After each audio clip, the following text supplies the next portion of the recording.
Hello बच्चों, बेटा आगे देखिए। हमने इक्वेशन ऑफ मोशन डिस्कस कर ली थी और distance travel by the body in an second हमने बात कर ली थी और मोशन अंडर द ग्रेविटी हमने बात की थी। ठीक है बेटा, तो आगे बहुत अच्छे अच्छे न्यूमेरिकल्स हैं, डिस्कस कर लेते हैं। इस न्यूमेरिकल में क्या दिया हुआ है वो ध्यान से समझ लीजिएगा। ये एक टावर है और इस टावर पर एक बच्चा खड़ा है, कोई स्टूडेंट लगा लीजिए, और उसके हाथ में फूल है, फ्लावर है, और यहाँ से उसके टीचर चले आ रहे हैं उसकी बिल्डिंग की तरफ।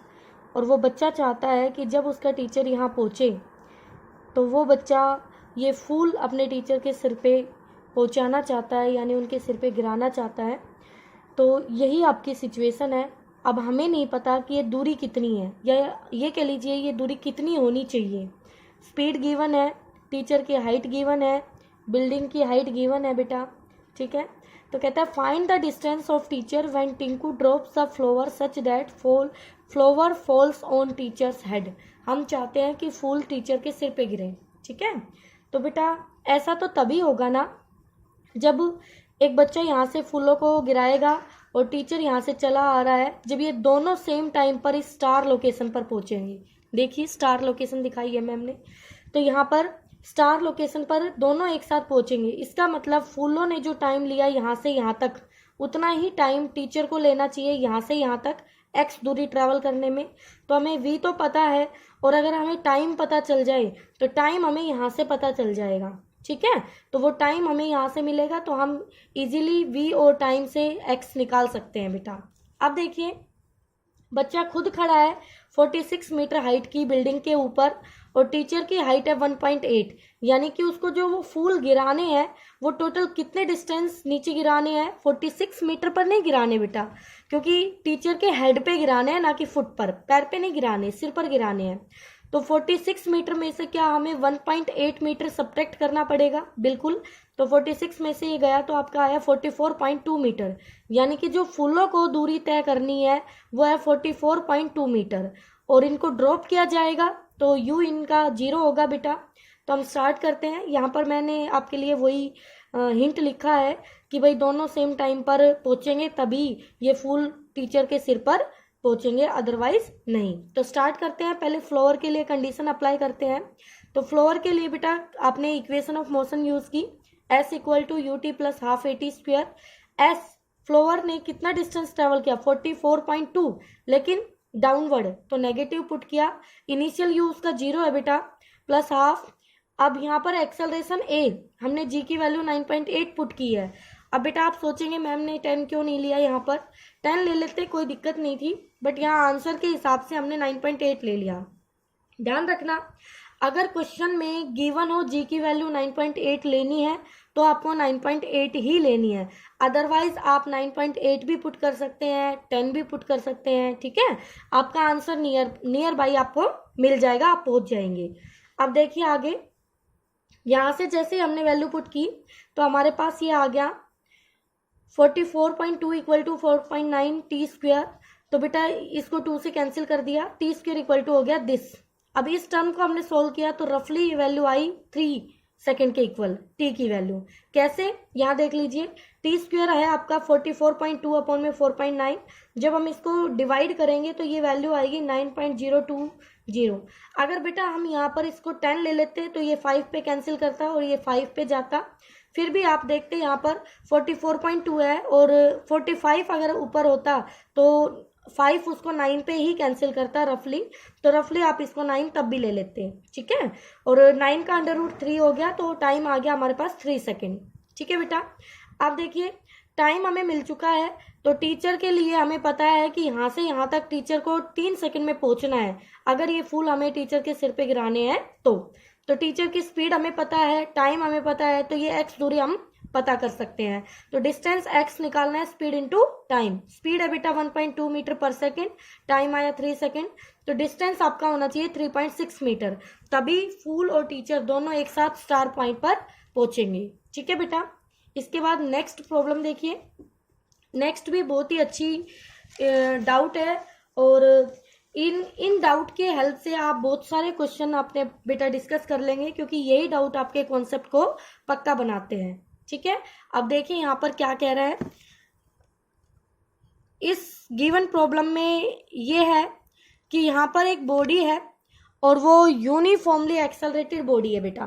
देखिए यहाँ पर दिया हुआ है यूनिफॉर्मली, जैसे ये लिखा जाता है यूनिफॉर्मली एक्सेलरेटेड है तो हमारे लिए बहुत आसानी हो जाती है, क्योंकि हमारे पास जो 3 इक्वेशन है मोशन की, हम उनको अप्लाई करके मोशन डिस्कस कर सकते हैं किसी बॉडी का।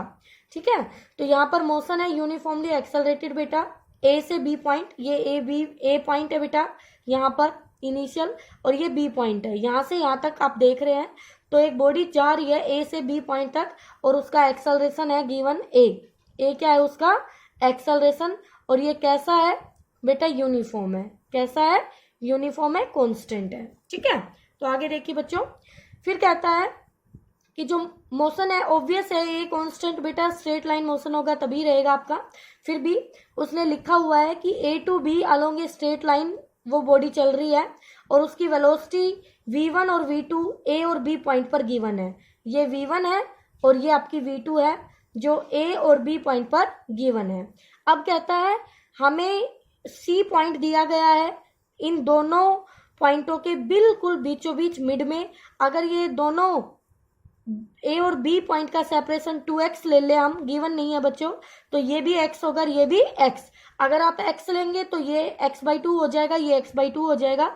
मैंने 2x लिया है ताकि मेरी कैलकुलेशन थोड़ी सिंपल हो जाए, और कोई इसमें 2x लेने का कोई पर्पज नहीं है। ठीक है बेटा, तो हमने सी पॉइंट पर मान लिया कि उसकी वेलोसिटी v है और इसे हमें फाइंड आउट करना है, तो v हमें निकालना है बेटा, कैलकुलेट करना है। तो देखिए स्टार्ट करते हैं। जब भी हमारे पास मोशन कैसा हो, यूनिफॉर्मली एक्सेलरेटेड हो, तो हम यूज कर सकते हैं 3 इक्वेशन ऑफ मोशन। तो हम इन इक्वेशंस को अप्लाई कर सकते हैं। इक्वेशन है v equal to u plus a t, s equal to u t plus half a t square, v square minus u square equal to 2as। तो बेटा ये 3 इक्वेशन है, और मोशन को देख के आपको पता चल जाएगा कि कौन सी टाइप की इक्वेशन आपकी यूज होने वाली है। तो यहाँ पर थर्ड इक्वेशन का यूज होने वाला है v square minus u square equal to 2as। ठीक है, तो देखिए बेटा सबसे पहले मैंने मोशन लिया है ए टू सी पॉइंट के लिए। तो मैंने ए टू सी पॉइंट देखा, ए मेरा इनिशियल है, वहाँ वेलोसिटी v1 है तो ये इनिशियल वेलोसिटी कहलाएगी, और सी मेरा फाइनल पॉइंट है तो ये v वेलोसिटी फाइनल वेलोसिटी कहलाएगी। तो बेटा v हमारी फाइनल वेलोसिटी होती है इक्वेशन में, और u हमारी इनिशियल होती है। तो फाइनल की जगह हमने पुट किया v, और इनिशियल की जगह v1 स्क्वायर, और एक्सेलरेशन की जगह a ही आएगा बेटा, और डिस्टेंस की जगह आपका x हो गया। ठीक है, तो यहाँ से अलोंग दी पॉजिटिव डायरेक्शन आपका डिस्टेंस ट्रेवल हो रहा है तो पॉजिटिव ही पुट हुआ है, तो ये फर्स्ट इक्वेशन आपको मिल जाएगी। इसी तरह अब मोशन देखेंगे सी टू बी पॉइंट के लिए।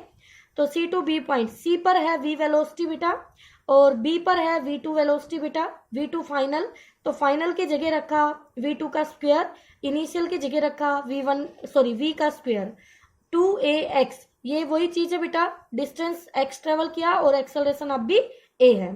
ओके, ये हमारे पास इक्वेशन 2 आ जाएगी।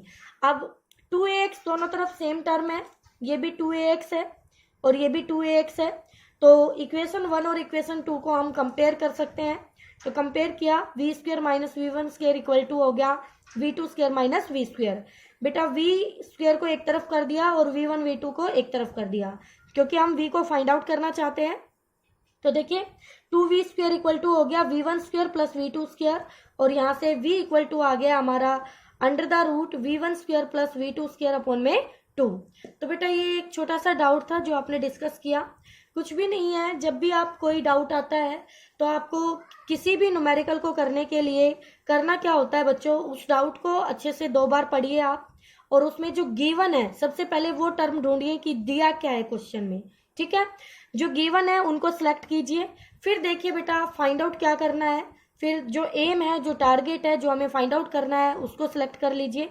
फिर आपको ये करना है कि जो गिवन टर्म है और जो हमें फाइंड आउट करना है, जो हमारा एम है, टारगेट है, उन दोनों के बीच में हमें रिलेशनशिप ढूंढना है, यानी हम उन दोनों को कैसे रिलेट कर सकते हैं। फिर उनको रिलेट करोगे तो आपने जो फॉर्मूले, जो इक्वेशंस पढ़ी है, उन इक्वेशन तक आप पहुंचोगे। और उन इक्वेशन की या उन फॉर्मूलों की हेल्प से आप फाइंड आउट कर सकते हैं, अपनी गिवन प्रॉब्लम को सोल्व कर सकते हैं। ठीक है बेटा, इस तरह से जब तक आप किसी भी डाउट को 2 बार अच्छे से नहीं पढ़ेंगे तो आपको समझ में नहीं आएगा कि गिवन प्रॉब्लम में क्या दिया है। तो सबसे जरूरी है कि डाउट को हमेशा पहले अच्छे से पढ़ा जाए। ओके बच्चों, ओके।